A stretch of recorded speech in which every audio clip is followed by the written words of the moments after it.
Assalamualaikum teman-teman. Di video kali ini kami dari kelompok 2 akan menjelaskan studi kasus beserta ideasi solusi menggunakan metodologi design thinking. Sebelum ke pembahasan, perkenalkan anggota kelompok kami. Yang pertama ada Kamelia Putri, Maulidia Mutmainnah, Sari Putri, dan juga Siti Nurhopipah. Adapun tema yang diambil yaitu empati dengan judul kasus atau permasalahan yang tidak berkeadilan, yaitu Indonesia Darurat Bullying.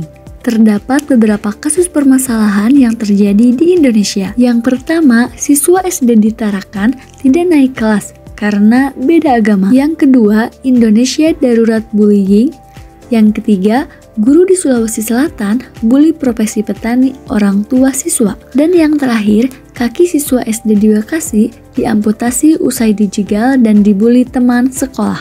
Langkah yang pertama dengan menggunakan double diamonds yaitu penetapan tujuan. Kasus atau permasalahan yang tidak berkeadilan yaitu Indonesia Darurat Bullying atau perundungan. Kasus perundungan di sekolah di Indonesia semakin meningkat. Dengan data KPAI dan FSGI menunjukkan lonjakan kasus perundungan dari 53 kasus pada 2021 menjadi 226 kasus pada tahun 2022. Kasus ini mencakup perundungan fisik sebesar 55,5%, verbal 29,3%, dan psikologis 15,2%. Dalam kasus ini, siswa SD menjadi kelompok yang paling rentan. Dengan beberapa contoh yang terjadi di Bekasi menggambarkan betapa seriusnya masalah ini. Beberapa penyebab perundungan meliputi faktor internal seperti pola asuh, eksternal seperti lingkungan sosial, dan juga situasional. Upaya pemerintah dalam pencegahan dan penanganan kekerasan di sekolah telah diatur melalui Permendikbudristek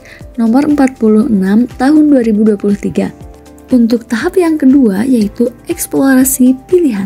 Pada eksplorasi pilihan ini memberikan beberapa ide solusi melalui metode insight dengan diagram affinity. Ide yang pertama yaitu pendidikan karakter yang lebih kuat, kemudian pelatihan dan penyuluhan untuk guru, penguatan regulasi dan implementasi kebijakan, pemberdayaan orang tua, penciptaan lingkungan sekolah yang aman, dukungan psikologis untuk korban, kolaborasi dengan media sosial, dan penegakan hukum yang tegas.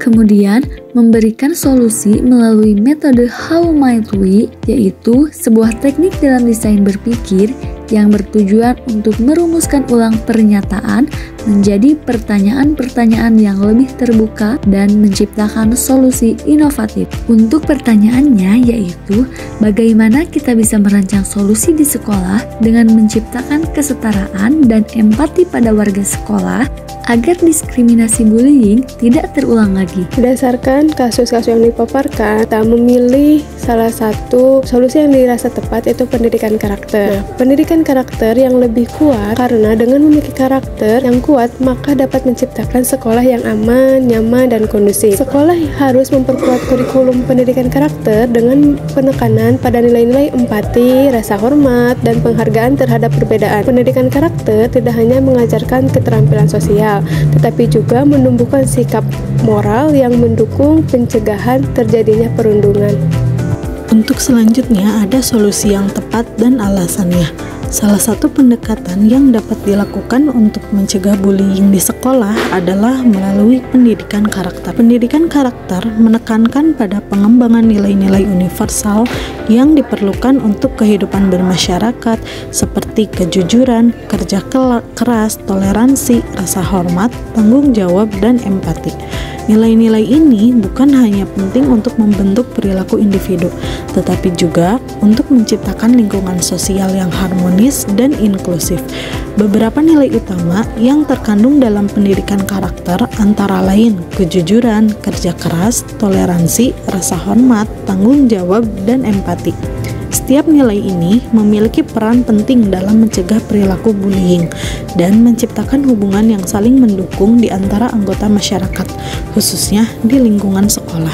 Pendidikan karakter adalah upaya penanaman nilai-nilai karakter kepada anak didik yang meliputi pengetahuan, kesadaran atau kemauan, dan tindakan untuk melaksanakan nilai-nilai kebaikan dan kebajikan kepada Tuhan Yang Maha Esa, diri sendiri, sesama, lingkungan maupun kebangsaan agar menjadi manusia yang berakhlak. Pendidikan karakter bukan hanya bertujuan untuk membentuk individu yang memiliki moral yang baik, tetapi juga berkontribusi dalam menciptakan masyarakat yang lebih adil, damai, dan saling menghargai.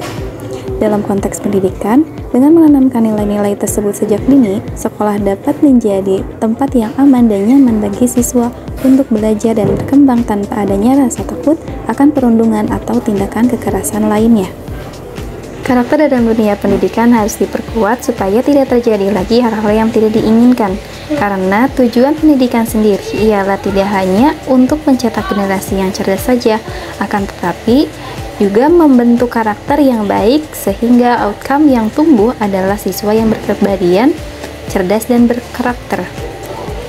Untuk mencapai tujuan ini, pendidikan karakter harus menjadi bagian integral dari kurikulum sekolah. Bukan hanya sebagai materi tambahan, tetapi harus diintegrasikan dalam proses pembelajaran sehari-hari. Misalnya, melalui kegiatan ekstrakurikuler, diskusi kelas, atau mode pembelajaran yang mendorong nilai-nilai positif. Selain itu, peran aktif dari guru dan orang tua juga sangat penting dalam membimbing siswa untuk mengimplementasikan nilai-nilai karakter ini dalam kehidupan sehari-hari. Thank you for watching. See you.